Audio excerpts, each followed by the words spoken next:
नमस्कार, आप देख रहे हैं आपकी आवाज, आपके साथ मैं हूं सबीना देशमुख। सियासत के भी रंग अलग अलग होते हैं। आज का दिन छत्तीसगढ़ कांग्रेस के लिए एक अहम फैसले का दिन रहा। अहम फैसला इसलिए क्योंकि एक टेप के सामने आने के बाद कांग्रेस के कद्दावर नेता और पूर्व मुख्यमंत्री अजीत जोगी और उनके विधायक बेटे अमित जोगी की भूमिका को लेकर जो सवाल खड़े हुए थे उस पर यह फैसला था। अमित जोगी को पार्टी से 6 साल के लिए निष्कासित कर दिया गया, जबकि अजीत जोगी के खिलाफ प्रस्ताव आलाकमान को भेजा गया। सवाल कई सारे उठ सकते हैं, पर जो अहम है वो ये कि क्या छत्तीसगढ़ कांग्रेस कमेटी का ये फैसला छत्तीसगढ़ में उसकी राजनीति के लिए कुछ नए अध्यायों के साथ खुलेगा। चर्चा विस्तार से करेंगे हमारे खास इस कार्यक्रम में, लेकिन सबसे पहले आपको बता देते हैं कि किस तरह से हमारे साथ इस पर बातचीत करने के लिए, चर्चा के लिए एक बड़ा पैनल मौजूद है। हमारे साथ खुद अमित जोगी मौजूद होंगे, चंद्रशेखर शुक्ला हमारे साथ मौजूद होंगे, और इसके अलावा जो कि वरिष्ठ नेता है कांग्रेस के, भोपाल से वरिष्ठ पत्रकार गिरिजा शंकर जी भी हमारे साथ मौजूद है। आप सभी का बहुत बहुत स्वागत है। चर्चा जरूर करेंगे, लेकिन सबसे पहले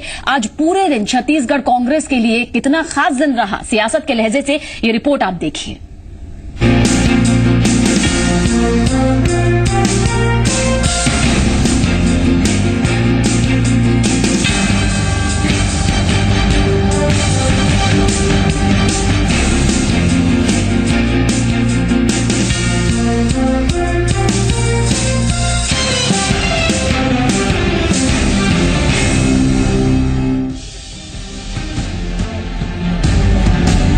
कथित टेप कांड पर छत्तीसगढ़ कांग्रेस के मंथन का दृश्य। छत्तीसगढ़ कांग्रेस में अजीत जोगी और अमित जोगी के सियासी भविष्य की अटकलें दिन भर चर्चाओं में चढ़ी रही और आखिरकार प्रदेश कांग्रेस कमेटी ने फैसला सुना दिया। अमित जोगी जी जो विधायक हैं, उनके कृत्य से पार्टी को भारी क्षति पहुंची है, लोकतंत्र को क्षति पहुंची है। इसलिए प्रदेश कांग्रेस कमेटी उसे 6 साल के लिए निष्कासित करती है। निर्णय अंतिम नहीं है। हमारे पार्टी का संविधान मुझे अपील करने का अधिकार देता है। मैं अनुच्छेद 19 के नियम 8 के अंतर्गत निश्चित रूप से अपील करूंगा। और अजीत जोगी जी जो CWC के मेंबर हैं, उनके कारनामे से, कृत्य से प्रदेश कांग्रेस कमेटी को, प्रदेश कांग्रेस को जो क्षति पहुंची है, उसके लिए प्रदेश कांग्रेस कमेटी अखिल भारतीय कांग्रेस कमेटी से निवेदन करती है कि उसे 6 साल के लिए निष्कासित किया जाए। मेरे पिताजी के खिलाफ जो कोई पहले तो कार्रवाई हुई नहीं है, एक प्रस्ताव पारित किया गया है, तो मैं उस पर तो कोई टिप्पणी नहीं करूंगा। सवाल ये जरूर है कि क्या छत्तीसगढ़ कांग्रेस का मौजूदा कदम और एक बेहद अहम धड़े के खिलाफ ये सियासी दांव फायदेमंद साबित होगा? जवाब मिलता है तो ये जितना जल्दी रुके उससे कांग्रेस को नुकसान कम और फायदा ज्यादा होगा।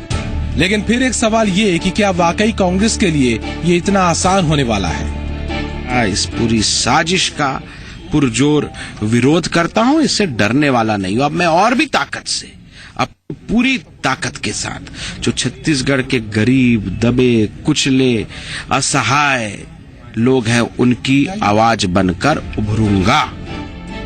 वैसे छत्तीसगढ़ की सियासत में माइनस जोगी सियासत किस तरीके से उभर सकती है, ये देखना दिलचस्प होगा।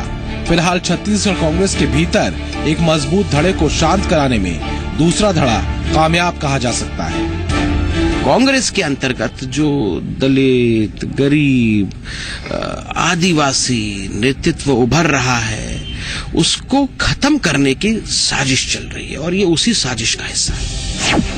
तो क्या ये छत्तीसगढ़ कांग्रेस के भीतर के धड़ों के टकराने से उबरने की स्थिति है, या फिर ये कदम मौजूदा नेतृत्व के लिए एक तीर से 2 शिकार जैसा है? इस लाइन को बहुत खोलना फिलहाल मुनासिब नहीं होगा।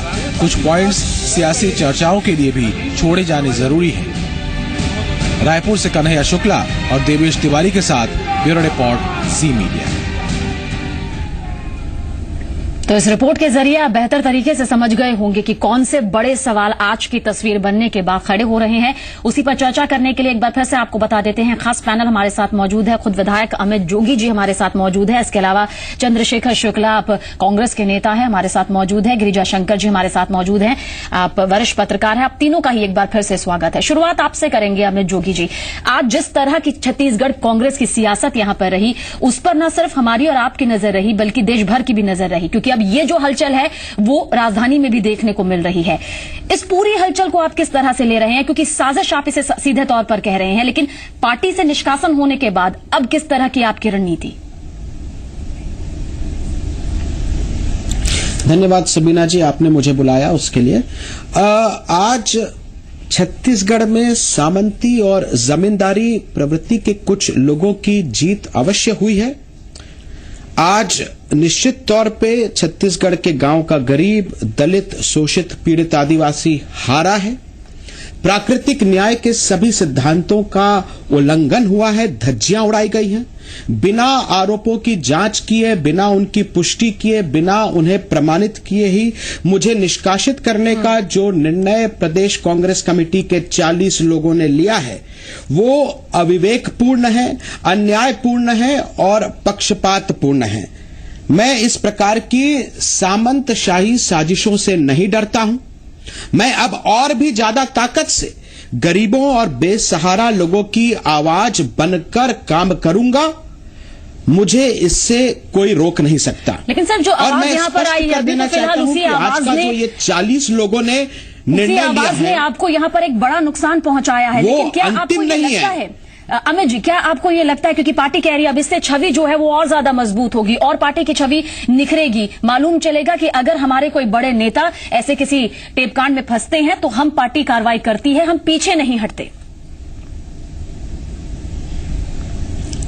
देखिए, ये निर्णय अंतिम नहीं है। हमारे पार्टी के संविधान में अनुच्छेद 19 नियम 8 में मुझे अपील का अधिकार दिया गया है। मैं अपील करूंगा और मुझे पूरा विश्वास है कि जोगी परिवार को और कांग्रेस जनों को हाईकमान के समक्ष, आदरणीय सोनिया गांधी और आदरणीय राहुल गांधी जी के समक्ष न्याय अवश्य मिलेगा। सर, यह न्याय तो आपको मिलेगा, लेकिन आपको लगता है कि जिस तरह से पिछले कुछ दिनों में, खासतौर से पिछले कुछ महीनों की ही बात करें, भूपेश बघेल साहब जोगी खेमा 2 खेमों में बटे नजर आए, सीधे तौर पर आरोप प्रत्यारोप हुए, ऐसे में इसका खामियाजा क्या भुगतना पड़ा है? देखिए, ये पिछले कुछ महीनों की बात नहीं है। आप पिछले 12 सालों को देखिए। छत्तीसगढ़ प्रदेश में कांग्रेस का आधार क्या रहा है? आदिवासी आधार रहा है, दलित आधार रहा है, शोषित आधार रहा है, अल्पसंख्यक आधार रहा है। लेकिन पिछले 12 सालों में आदिवासी नेतृत्व को, दलित नेतृत्व को, अल्पसंख्यक नेतृत्व को, गरीबों के नेतृत्व को कुचलने की एक साजिश रची जा रही थी और आज जो कुछ भी हुआ उसी साजिश का एक हिस्सा है। पर अमित जी, आप इसे एक शोषित या फिर आदिवासी वर्ग से जोड़कर क्यों देख रहे हैं? ये तो एक टेप कांड है ना, जिसमें आवाज सामने आई। ठीक है, जी मध्य प्रदेश छत्तीसगढ़ खुद इस कथित ऑडियो टेप की पुष्टि नहीं करता है, लेकिन चर्चा करनी जरूरी हो जाती है क्योंकि छत्तीसगढ़ की सियासत के लहजे से ये मुद्दा बेहद अहम है। लेकिन इसे इस मुद्दे से क्यों जोड़कर देखा जा रहा है कि सामंती सोच की जीत हुई? हाँ, सबीना जी, मैंने बोला है कि प्राकृतिक न्याय भी कोई चीज होती है। जिस आपने बहुत अच्छा बोला कि जी उस टेप की पुष्टि नहीं करता है। जिस अखबार ने उस टेप को चलाया, प्रकाशित किया, क्या उसने उसकी पुष्टि की? 27 बार उस अखबार ने, इंडियन एक्सप्रेस ने कहा कि दीज आर परपोर्टेड कॉन्वर्सेशंस, तथा कथित बातचीतें हैं। जो वीडियो इन आवाजों का इंडियन एक्सप्रेस ने अपनी वेबसाइट में अपलोड किया, उसका शीर्षक क्या है कि सभी बातचीतें तथा आपकी पूरी बात यहाँ पर और सुनेंगे। किसी ने इन बातों की पुष्टि नहीं करी है, जांच नहीं करी है, प्रमाणित नहीं की है। को पूरा देखे इस लहजे से कि जल्दबाजी में ये फैसला किया, जैसा कि यहाँ पर अमित जोगी साहब खुद कह रहे हैं कि बिना किसी जांच के, ठीक है, आरोप लगे और उसी आधार में पार्टी से निष्कासन कर दिया गया। फिर इस लहजे से कि कांग्रेस पार्टी ने एक बड़ा कदम जो है वो यहां पर उठाया है, जो कि पार्टी की जो छवि है उससे निखरेगी और मजबूत होगी। देखिए, इस टेप कांड को आप आइसोलेशन में नहीं देख सकते। अमित जोगी जी खुद ये कह रहे हैं कि 12 साल से कांग्रेस के जो दलित और आदिवासी किसान गरीब जो नेतृत्व है उसको कुचलने की साजिश कांग्रेस पार्टी में चल रही है। तो पिछले 12 साल से ये साजिश कौन चला रहा है? कहीं न कहीं उसमें हाईकमांड ही जिम्मेदार होगा, क्योंकि जो पार्टी का अध्यक्ष या पार्टी के पदाधिकारी चुनने का जो या नामांकित करने का काम तो पार्टी हाईकमांड करता है। तो ये लड़ाई दरअसल 12 साल से चल रही है। उसको आप चाहे साजिश के रूप में लीजिए, किसी और रूप में लीजिए, और ये लड़ाई जो है कांग्रेस के अंदर वर्चस्व की लड़ाई है। बिल्कुल सर। कि छत्तीसगढ़ कांग्रेस के अंदर वर्चस्व किसका होगा, और इसी वर्चस्व की लड़ाई के चलते चलते लगातार इस बात की भी चर्चा रही है कि जो दो गुट कांग्रेस में हैं, अमीर जोगी साहब का और उनके बाकी लोगों का, इनके टकराव की वजह से कांग्रेस को नुकसान होता रहा है और बीजेपी सत्ता में आती रही है। इन्हीं के चलते इस बात को लेकर भी हमेशा बात उठी है कि हाईकमांड को कोई निर्णायक हस्तक्षेप करना चाहिए। वो निर्णायक हस्तक्षेप क्या हो, ये हाईकमांड पर निर्भर करता है। आज जो ये निर्णय हुआ है, ये उसी 12 साल के लगातार चलने वाले टकराव का एक निर्णायक मोड़ है। अब इस मोड़ को जो प्रदेश कांग्रेस कमेटी ने अंजाम दिया है, वो अब पार्टी हाईकमांड उस पर क्या रुख अख्तियार करता है, ये महत्वपूर्ण है। बिल्कुल, क्योंकि उसी से अब छत्तीसगढ़ कांग्रेस की आगे की जो सियासत है उसकी तस्वीर साफ होते हुए इस टकराव के दौरान बिल्कुल नजर आएगी। हमारे साथ चंद्रशेखर शुक्ला जी भी मौजूद हैं। चंद्रशेखर जी, यहाँ पर पार्टी को नुकसान होगा या फायदा, ये सवाल बार बार उठना इसलिए लाजमी है क्योंकि जोगी खेमा जो है उसके भी समर्थकों की एक लंबी फहरिस्त यहाँ पर मौजूद है, और आज हमने समर्थकों की नाराजगी भी देखी, गुस्सा भी यहाँ पर देखा। ऐसे में पार्टी का जो ये फैसला है उसे कितना जायज यहाँ पर पार्टी के जो तमाम कार्यकर्ता हैं या नेता हैं वो मानते हैं?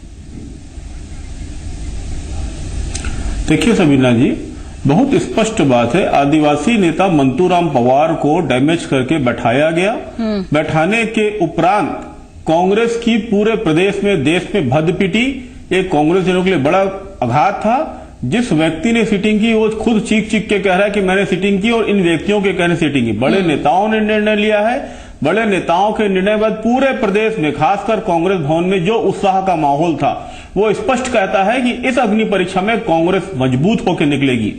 प्रथम बात। दूसरा, माननीय जोगी जी जो कह रहे हैं कि दलित शोषित पिछड़ों के साथ अत्याचार हुआ, 12 साल से वो चुप क्यों बैठे हुए थे? आज जो प्रस्ताव आया है दलित नेता PR खुटे जी ने उठाया है, रखा है, और उसका समर्थन दलितों के सर्वोच्च नेता गुरु रुद्र कुमार ने और असली आदिवासी नेता दीपक कर्मा जी ने उसका समर्थन किया है। ये अपने आप में स्पष्ट हो जाता है कि दलित आदिवासी कांग्रेस के साथ है। यह कहना बिल्कुल अनुचित है कि दलित आदिवासी कार्रवाई होती है। 12 साल बाद क्यों ये मुद्दा उठाया जा रहा है दलित, शोषित, गरीब आदिवासियों का? क्योंकि ये पूरा मामला सामने आया है इसीलिए ये मुद्दा उठाया जा रहा है, या फिर वाकई अगर ऐसा था तो पहले ये आवाज क्यों नहीं उठी?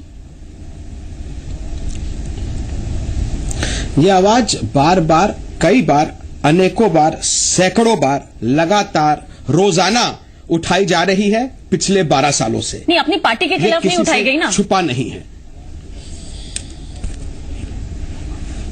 पार्टी के खिलाफ तो आज भी मैं नहीं बोल रहा हूं। ये सामंती सोच की जीत हुई है, ये तो आपने कहा है। जी हां, आज एक जो सोच है, सामंती सोच, जमींदारी प्रवृत्ति की सोच, उसकी जीत हुई है, निश्चित रूप से जीत हुई है। आज जो अमीर है उसकी जीत हुई है, जो गरीब है वो हारा है। ये तो मैं चीख चीख के बोल रहा हूं, बार बार बोल रहा हूं, और मैं अकेले नहीं बोल रहा हूं, आज ये पूरा प्रदेश बोल रहा है। 40 लोगों को कोई अधिकार नहीं है कि वो इस तरह का निर्णय लें। इसके पहले भी मेरा परिवार कई सालों से बोल रहा है कि संगठन के चुनाव होने चाहिए। जिनके पास वास्तव में कार्यकर्ताओं का भरोसा है, जिनके प्रति वास्तव में कार्यकर्ताओं की आस्था है, ऐसे लोग चुने जाएं तो और बेहतर जवाबदारी से कार्य हो सकता है। बिल्कुल सर, ये तो कार्य करने की बात यहाँ पर हो गई, लेकिन अमित जोगी साहब, बात यहाँ पर ये खड़ी हो रही है कि टेप कांड का ये पूरा मामला सामने आता है, पार्टी अपनी तरफ से अपना पक्ष रखती है या जिस तरह का फैसला आपके खिलाफ यहाँ पर लिया जाता है, फिर ये कार्ड क्यों खेला जा रहा है? टेप कांड का अगर मुद्दा है तो इस मुद्दे को सिर्फ इसी मुद्दे से जोड़कर क्यों बयान नहीं सामने आ रहा? आदिवासी समाज या दलित समाज, इस कार्ड को यहां पर क्यों सामने लाया गया? ये कोई कार्ड नहीं है। आपको ये समझना पड़ेगा कि छत्तीसगढ़ में जो अधिकांश लोग हैं वे आदिवासी हैं, वे दलित हैं, वे गरीब हैं, वे शोषित हैं, वे पीड़ित हैं, और जब उनके बीच कोई जाता है, उनकी कोई बात करता है, मैं नहीं समझता कि कोई भी ये कह सकता है कि मेरे परिवार ने इस समुदाय के लिए लड़ाई नहीं लड़ी।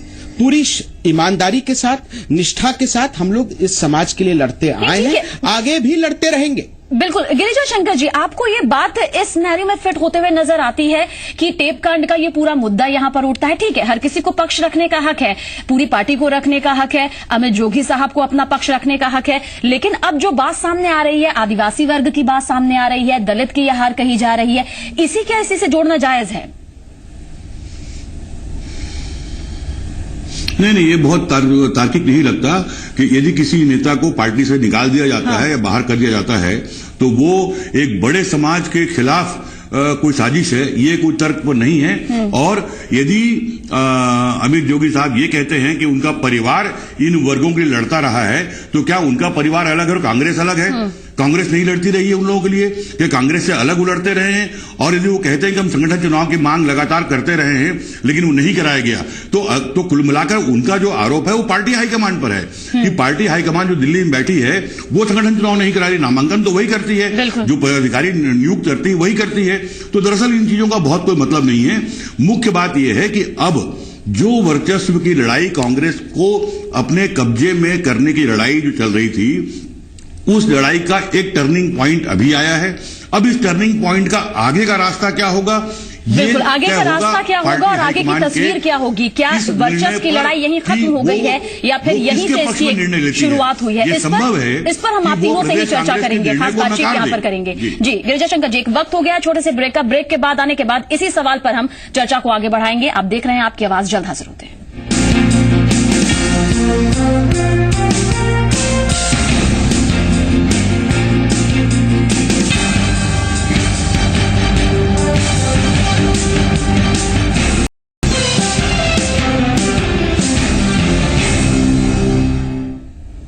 मौजूदा वक्त में क्या कुछ छत्तीसगढ़ कांग्रेस की सियासत में चल रहा है, इस पर तो चर्चा हमने यहां पर अपने खास मेहमानों से की, लेकिन एक कदम आगे बढ़े तो आगे की तस्वीर क्या नजर आती है?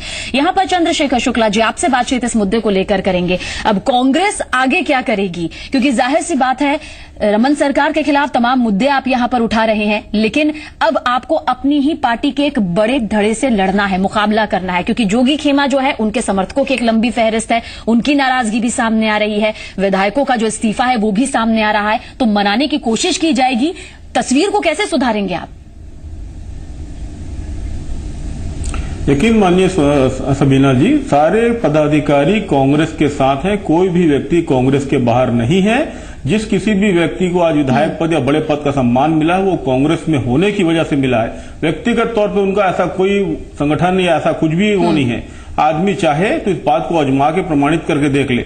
आज दलित समाज के सर्वोच्च गुरु रुद्र कुमार जी हमारे साथ हैं, जिन्होंने चुनाव हारने के बाद सबसे पहला आरोप इन्हीं भाई साहब के ऊपर लगाया था कि मेरी हार के कारण ये है। अहिरवारा के जो दलित नेता है वो हार का कारण इनके ऊपर लगाते हैं। आज महेंद्र कर्मा का पूरा परिवार, आदिवासी परिवार हमारे साथ, इन्होंने मंतूराम पवार की तरह बीपीएल से एपीएल होने का रास्ता नहीं ढूंढा है, अमीर बनने का रास्ता नहीं ढूंढा है। ये सब जो कारण हैं, ये कांग्रेस को मजबूत करने वाली चीजें हैं। चलिए, मजबूत यहाँ पर कांग्रेस होगा। अमित जोगी जी, अब भाजपा से कांग्रेस तो यहाँ पर मजबूत हो रही है, क्या अब कमजोर यहाँ पर करने की कोशिश की जाएगी? क्योंकि जाहिर सी बात है, जब आप अपनी बात सामने रखेंगे, जब आप अपनी चीजें सामने रखेंगे, तो कांग्रेस इसी तरह से अब तक दो फाड़ में नजर आ रही थी, दबी जुबान में सब कहते थे, अब तो खुले तौर पर सामने आ गई है।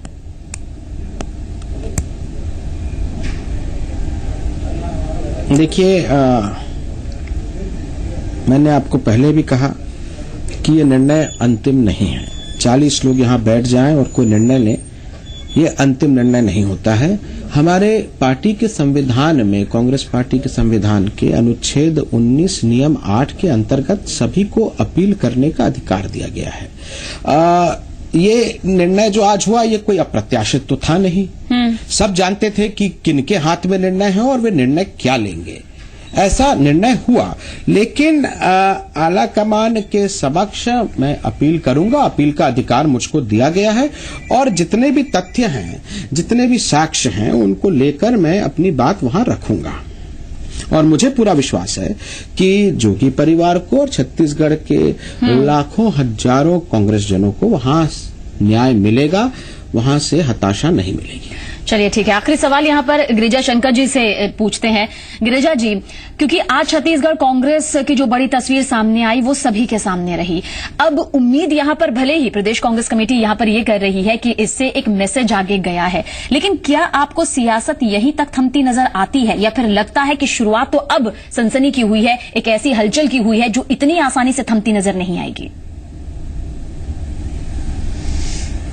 जाहिर है कि अब बड़ा फैसला पार्टी हाईकमांड को लेना है कि वो प्रदेश कांग्रेस कमेटी के निर्णय के साथ है या अजीत जोगी के साथ है। उस निर्णय के बाद आगे की तस्वीर उभरेगी। अजीत जोगी और अमित जोगी और जो बाकी लोग हैं वो पूरी कोशिश करेंगे कि कांग्रेस आला कमान तक वो अपना पक्ष रखें और अपने पक्ष में वो फैसला कराएं। यदि वो उसमें असफल हो जाते हैं तो एक नई तस्वीर उभरेगी, यदि वो सफल हो जाते हैं तो भी कांग्रेस की एक नई तस्वीर उभरेगी और तब देखना होगा कि कांग्रेस के आला कमान का रुख इस पूरे घटनाक्रम में क्या होता है। यहां पर एक चीज और मैं कहना चाहूंगा कि ये लड़ाई केवल कांग्रेस के अंदर की नहीं है। यदि टेप कांड की बात करें तो टेप कांड में बीजेपी पूरी तौर पर बरी नहीं है। चलिए एक सवाल यहाँ पर और खड़ा हो रहा है जो कि सबसे अहम है, असली आदिवासी आखिर कौन है? चंद्रशेखर जी, असली आदिवासी कौन है? क्योंकि यहाँ पर अमित जोगी जी कह रहे हैं कि असली आदिवासी तो वो है, तो फिर कैसे असली आदिवासी नेता? जी देखिए, सर्वविदित है कि माननीय अमित जोगी जी का जन्म अमेरिका में हुआ था। अमेरिका की नागरिकता पैदा होते साथ उन्हें मिल गई थी और इस बात को लेकर कोर्ट में प्रकरण चल रहा है। वो आज तक इस बात को साबित कर पाने में असफल रहे हैं। साथ में माननीय अजीत जोगी जी पर ये प्रकरण चल रहे हैं, इस बात को साबित कर पाने में वह भी असफल रहे। तो यह बात तो कोर्ट का निर्णय करना है, लेकिन आदिवासी समाज इन्हें आदिवासी नहीं मानता। मुझे याद है KR शाह के मुंह में जब कालिक पोती गई थी माननीय जोगी साहब के मुख्यमंत्री काल में, तब असली आदिवासी नकली आदिवासी मुद्दा उठा था। ऐसे कई सैकड़ों दर्जन मामले हैं, जैसे मीरा पैकरा जी का मामला हो चाहे नंद कुमार साय का मामला हो, साबित आपको करना है। किंतु ये गिरिजा शंकर जी, आपको नहीं लगता कि टेप कांड का मुद्दा यहाँ पर आया और इसी के साथ में इस बयान के साथ असली आदिवासी नेता और नकली आदिवासी नेता का भी मुद्दा सामने आ गया है? नहीं, देखिए, आदिवासी नकली और असली क्या होता है? आदिवासी आदिवासी होता है, आदिवासी नहीं है तो आदिवासी नहीं है। नहीं, आदिवासी नेता सर, कोई मुद्दा नहीं है। दरअसल टेप कांड के मुद्दे को यदि दूसरे मुद्दों के साथ यदि जोड़ दिया जाएगा तो जो असली जो खतरा है लोकतंत्र पर या चुनाव की प्रक्रिया में जिस तरह के प्रलोभन और रिश्वत के जरिए तमाम चीजों को प्रभावित करने की बात होती है, वो बड़ा मुद्दा किनारे लग जाएगा। मुझे लगता है कि कांग्रेस के अंदरूनी मसले जो हैं वो कांग्रेस सुलझा ले और उसके बाद जो भी उसका निष्कर्ष हो वो निष्कर्ष के आगे इस बात पर पूरी कोशिश होनी चाहिए कि उस टेप कांड पर फोकस करके इस मुद्दे को एड्रेस किया जाए, ताकि आने वाले किसी चुनाव में इस तरह की जो गतिविधियां हैं, चाहे वो किसी पॉलिटिकल पार्टी या किसी पॉलिटिकल लीडर द्वारा किया गया हो, उसकी पुनरावृत्ति न हो सके। बिल्कुल सही, क्योंकि मुद्दा यहाँ पर टेप कांड की हकीकत को लेकर है, ना कि असली आदिवासी नेता कौन और नकली आदिवासी नेता कौन। लेकिन एक मुद्दे के पीछे जब दूसरा मुद्दा सामने आता है तो जाहिर सी बात है पहला मुद्दा जो है वो भटकाव की तरफ आता है। लेकिन छत्तीसगढ़ कांग्रेस की सियासत अभी फिलहाल इतनी आसानी से थमती नजर नहीं आती। अब तीनों का ही बहुत बहुत शुक्रिया हमारे साथ इस खास चर्चा में शामिल होने के लिए। तो आपकी आवाज में फिलहाल इतना ही, लेकिन दूसरा पड़ाव भी बेहद खास है। मीठी चीनी आखिर कड़वी क्यों, ये दूसरा पड़ाव है, चर्चा करेंगे। लेकिन उससे पहले नजर अब तक की हेडलाइंस पर।